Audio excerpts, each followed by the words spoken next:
Hi అండి, welcome to new life style 90 channel. మనము ఈ వీడియోలో మునక్కాయ ఊరగాయ పచ్చడి ఎలా తయారు చేసుకోవాలో చూపిస్తానండి మీకు. ఇప్పుడు మునక్కాయలు ఎక్కువగా వచ్చే సీజన్ కదా. ఈ సీజన్లో మనకి సమ్మర్లో కూడా మునక్కాయ చట్నీ ఎక్కువ పెడుతూ ఉంటారు. మనము మంచిగా ఇవి వచ్చేసి ఆర్గానిక్ మునక్కాయలు, మీకు ఏవి దొరికితే అవి తీసుకోండి. వీటిని కడిగేసి ఆరబెట్టేసుకొని చక్కగా తుడిచేసుకొని పొడి క్లాత్తో ఒక 2 ఇంచెస్ పీసెస్ లాగా కట్ చేసుకోవాలి. తర్వాత వీటికి పొట్టు మాత్రం తీయకూడదనమాట. కర్రీకి అయితే మనం పీల్ ఆఫ్ చేస్తాము. మనము ఊరగాయ చట్నీ తయారు చేసుకునేటప్పుడు దీనిపైన ఉన్న పీచు తీయకుండా ఉంచుకోవాలి. ఒకవేళ పొరపాటున పీచు కనుక తీయాల్సి వస్తే ఆ ముక్కలు పక్కన పెట్టేసుకోవాలండి, చట్నీలో కలపొద్దు. ఇలా నీట్గా 2 ఇంచెస్ పీసెస్ లాగా కట్ చేసుకుని వీటిని ఒక ప్లేట్లో కానీ వేసుకొని ఫ్యాన్ కింద ఆరబెట్టుకోవాలండి. ఆరబెట్టిన తర్వాత మనం వీటిని నూనెలో వేసుకొని ఫ్రై చేసుకోవాలి. ఇలా చూసారు కదా, ఇవన్నీ వేస్ట్ పీసెస్ అన్నమాట. అంటే కొన్ని పీల్ ఆఫ్ అయిపోయినాయి, చిన్న చిన్న ముక్కలుగా వచ్చినాయి, సన్నవి. ఇలాంటివన్నీ తీసి పక్కన పెట్టేసుకొని మనం పులుసు కర్రీలు వాడుకోవచ్చు, చట్నీలోకి వాడద్దు అనమాట. ఇవన్నీ పక్కన పెట్టేసాను అనమాట, మంచిగా అనిపించలేదు ఈ పీసెస్ అన్నీ కూడాను. ఇలాగ ఒకటే సైజులో నీట్గా సీడ్స్ వచ్చే పీసెస్ మాత్రమే తీసుకుని మనం చట్నీకి ఉపయోగించుకుందాం. వీటిని ఇలాగా ఫ్యాన్ కింద ఆరబెట్టేసిన తర్వాత మనం వీటిని ఆయిల్లో వేసుకొని ఎక్కువ మెత్తబడిపోకుండా ఒక 40% ఫ్రై అయ్యే విధంగా మనం మునక్కాయ ముక్కలన్నీ ఫ్రై చేసి ఒక పెద్ద బౌల్లో వేసుకొని మిక్సింగ్ బౌల్లో పక్కన పెట్టేసుకుందాము.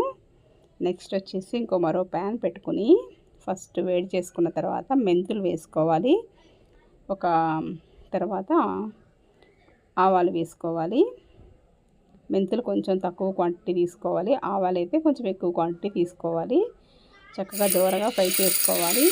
నెక్స్ట్ వీటిని ఇలాగ మిక్సీ జార్లో వేసుకొని మంచిగా మెత్తగా పౌడర్ చేసుకోవాలి. చూస్తారు కదా, ఇలాగ అనమాట. మెంతులు ఆవాల పౌడర్ రెడీ చేసుకుని పక్కన పెట్టుకుందాము.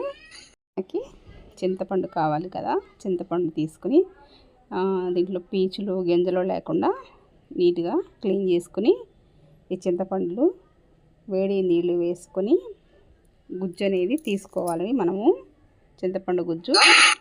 ఇప్పుడు మనకి చక్కగా కొత్త కారము, కొత్త చింతపండు అన్నీ వచ్చే టైం కదా ఊరగాయ పచ్చళ్ళకి. కొత్త కారము అలాగే కొత్త చింతపండు యూజ్ చేసుకొని మనము ఉపయోగించుకుందాము. ఇలా వేడి నీళ్ళు వేసేసుకొని కొంచెంసేపు ఉన్న తర్వాత మనము ఇలాగా వడబుట్ట ఉంటుంది కదా, ఈ వడబుట్టలో వేసుకొని చింతపండుని మనం గుజ్జు తీసుకున్నట్లయితే కనుక చాలా ఈజీగా వస్తుంది. దీని కింద ఒక బౌల్ పెట్టేసుకొని వడబుట్ట పెట్టేసుకొని ఇలా ప్రెస్ చేస్తూ ఉన్నట్లయితే మనకి పీచులు ఇంకేదైనా మిగిలిపోయిన ఏమి రాకుండా చక్కగా మనకి పల్ప్ అనేది కింద బౌల్లోకి వచ్చేస్తుంది అనమాట.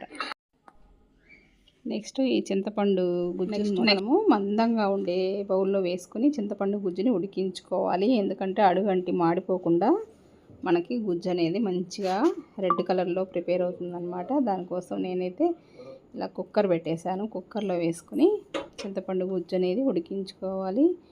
నెక్స్ట్ వచ్చేసి మనం పోపు కోసము మునక్కాడ ముక్కలు వేయించి పెట్టిన ఆయిల్ ఉంటుంది కదా, అదే ఆయిల్లో మళ్ళీ హీట్ చేసుకుని ఎండుమిరపకాయలు వెల్లుల్లి కాస్త కచ్చాపచ్చాగా దంచేసి తర్వాత ఆవాలు వేసుకుని పోపు అనేది రెడీ చేసుకోవాలి.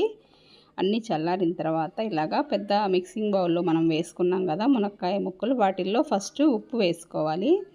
ఇది సాల్ట్, దీన్ని కాసేపు ఎండలో పెట్టుకుని వేసుకోవాలి. తర్వాత కారం అండి, ఇది కొత్త కారము, చాలా బాగా ఘాటుగా ఉంది, కలర్ కూడా బాగుంది.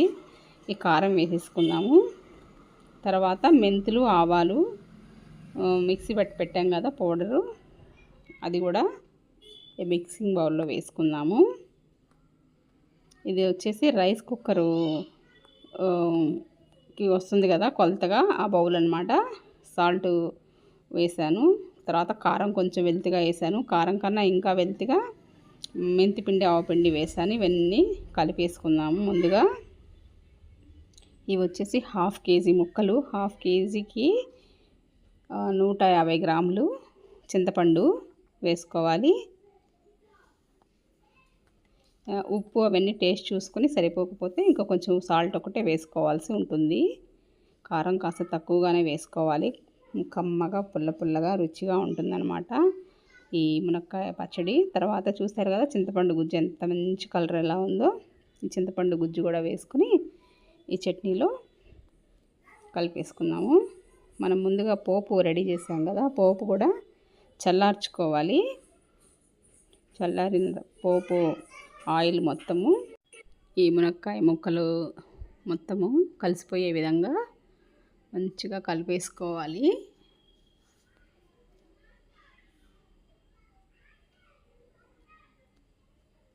చల్లారిన తర్వాత మాత్రమే మనము ఆయిల్ అనేది ఇందులో వేసుకోవాలి. చట్నీలో మనకి సమ్మర్లో చక్కగా ఇలాగ చట్నీలు అనేవి యూజ్ అవుతూ ఉంటాయండి. మనం పప్పుచారు అలాగే సాంబారు రసము అలా చేసుకున్నప్పుడు పక్కన ఈ చట్నీ కూడా ఉంటే చాలా టేస్టీగా ఎంజాయ్ చేయొచ్చు ఫుడ్ని. అలా అయినా సమ్మర్లో కొంచెం చట్నీలు వడియాలు అవి పెడుతూ ఉంటాం కదా. ఇప్పుడు మునక్కాయలు బాగా వచ్చే సీజన్ కదా, ట్రై చేసి చూడండి. ఇది 1 ఇయర్ అయినా పాడైపోదు. కాకపోతే మనం పెట్టింది 500 గ్రామ్స్ 1/2 కిలో కదా, 1 ఇయర్ ఏముండదు. ఇది టేస్ట్ బాగుంటే త్వరగా అయిపోతుంది ఎలా అయినా చట్నీ అనేది. చూస్తారా ఎంత బాగుందో.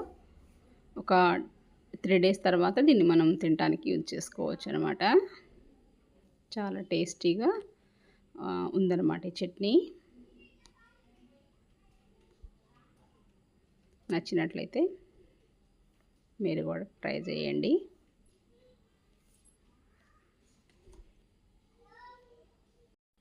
ఇదండి 3 డేస్ తర్వాత చట్నీ ఎలా ఉందో చూడండి. చక్కగా ఆయిల్ పైకి తేలుతూ ముక్కలకి ఉప్పు కారం అన్నీ పట్టేసి టేస్టీగా రెడీ అయిపోయింది చట్నీ. మరి ఓవర్గా లేదు, ఆయిల్ కూడాను సరిపడినంత ఉందన్నమాట. చక్కగా చట్నీ మాత్రం చాలా సూపర్ టేస్టీగా ఉంది. నచ్చితే లైక్ చేయండి. తప్పకుండా మునక్కాయ నిల్వ పచ్చడి తయారు చేసుకుని చూడండి. కమ్మ కమ్మగా కారం కారంగా పుల్ల పుల్లగా టేస్టీగా మునక్కాయ పచ్చడి. Thank you.